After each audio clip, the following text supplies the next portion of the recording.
I think one of the questions over the years that I've been with Ananda, one of the few that I've heard the most often is this question, which was beautifully worded and a very important question. It's more often from men, but not always. Of course, we know that. There are people in male bodies who have huge amount of female energy flowing through them, but it is more difficult for many men. And it's a challenging problem, the way you worded it, because those people who come in with such strong minds, they're just, and they can be very smart, usually very analytical, very scientific, whatever it is that's of the mind. It's really hard to get that energy, to draw that energy away from the mind and into the heart and to spiritualize it.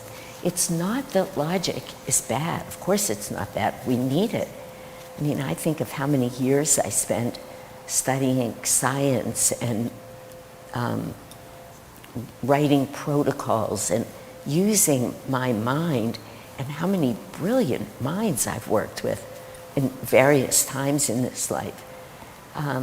It's all of that so important. It saves lives. It serves us. It's not that it's bad, but spiritually speaking, if we want to know God, we've got to find that balance. We have to. And there are many ways to start that journey. This past week I was in Portland, and I had asked Surendra and Lorna, who are the two spiritual directors up there, to each do a little piece of this series of nighttime classes that we were giving. I wanted the whole community to feel that the spiritual directors, not just feel it, but it was the truth and know it, that we're all together. I didn't want it to be, oh, Shanti's come to town, we'll raise our energy, and then when she leaves, we'll do something different. So I was looking for ways for all of us to be together. And I said to them, why don't you give the first 20 minutes of the class, and then I'll finish. And I really had to laugh because Lorna immediately wrote, and she said, I'll do Seva on Tuesday. That was the title. Well, the other class that needed to be covered was Thursday, and the topic was devotion.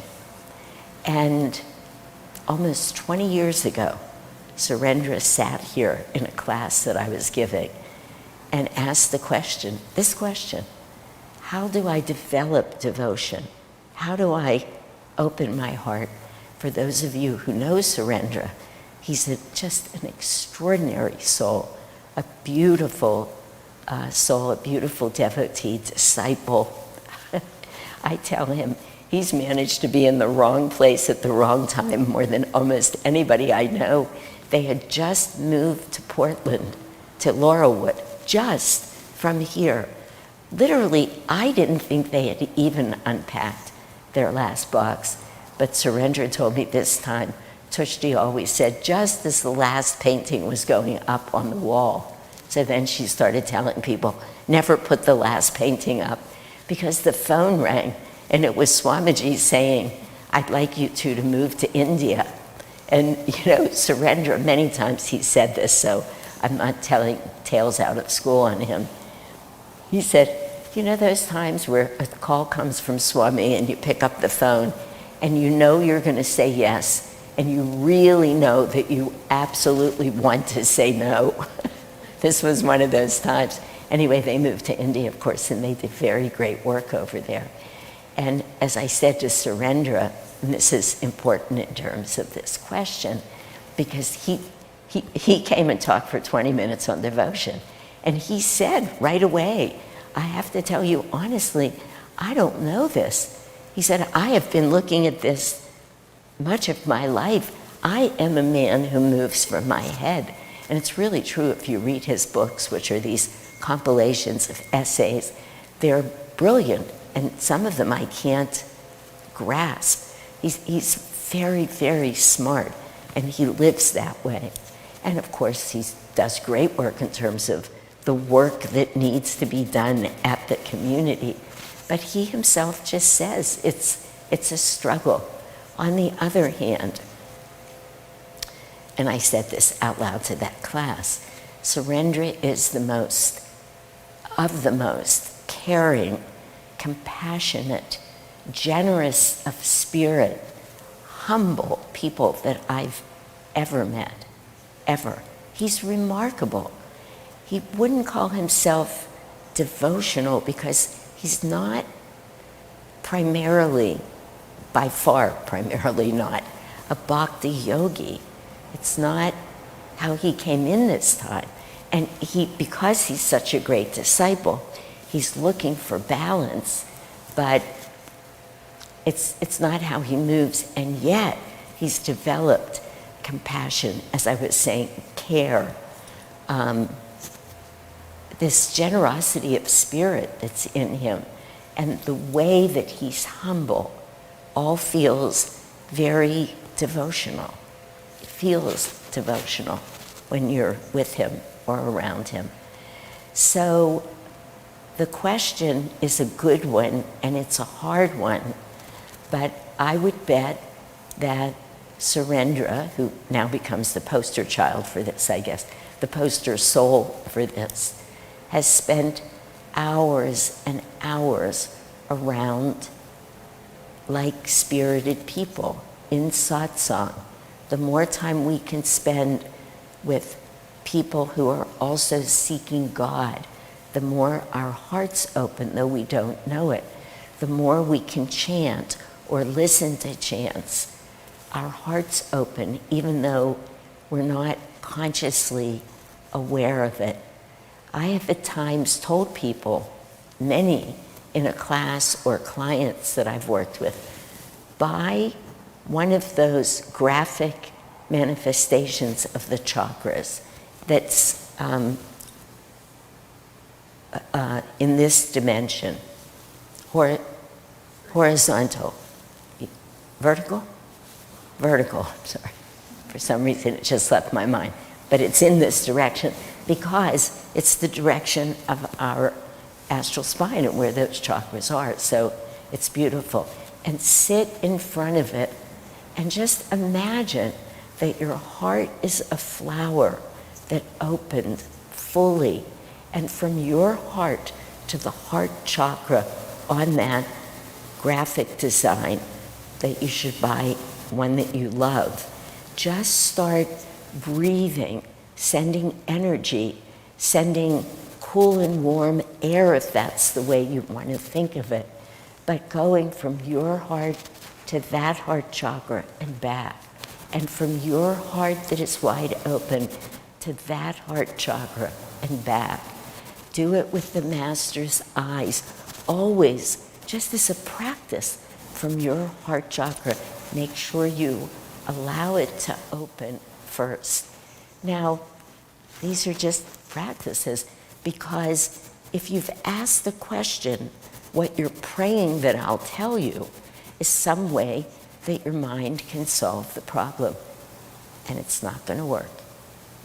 There's a famous story that Davy tells all the time. I'm not going to tell it, but it's about a man who's lost and he's looking for directions, and he goes from one person to the second person to the third because people keep misdirecting him. And finally, the third person starts like this. You know, what you need to do is go down to the first turn. No, wait a minute, you don't go that way. No, you're going to have to go back to where you came from. Nope, that won't work. And he stops, and then he looks at the man and he says, you know, you can't get there from here. And that just happens sometimes. It's happened to me on big hikes that I've taken in the mountains, and I've had to retrace my steps because I got there, I saw where I wanted to go, I tried. You can't get there from here. You cannot develop devotion with your mind. So try hard to put that down. It's not going to work. Chanting will work. Satsang will work. Prayer will work. This thing that I'm talking about with a graphic design of the chakras, and your heart starts to work. Find anyone or anything that you can love. Love. A friend, an animal, a stuffed animal. Things that are easy to love and hold to your heart. And just feel it for a moment.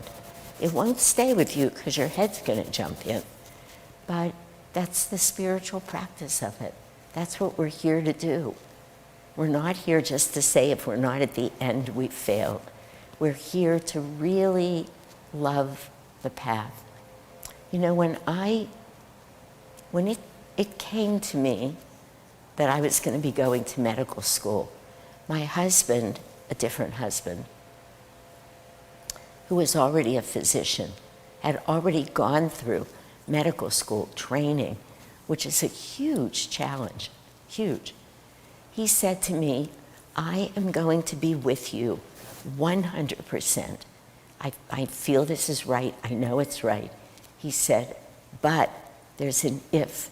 And the if is if you will commit yourself to loving it all along the way and not feel that you have to wait till you get to the end to love what you're doing. It was so wise. It's wise about everything that we do in life. But our spiritual path, love every step along the way. Every step as we're learning, growing, listening, expanding. Wow, I'm on my way to God's love, God's wisdom, that pure love, that pure light. Wow, I get to be on this path. Okay? How many more lives? As long as I know I will get there. What a joy. So that's what you have to do. Just love it along the way, and don't let your mind get into, oh, here I am again. I hate this. I can't do this. Never say those words.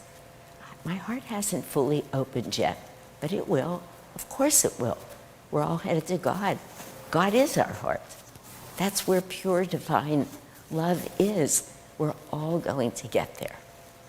So thank you for that question, though. I appreciate it.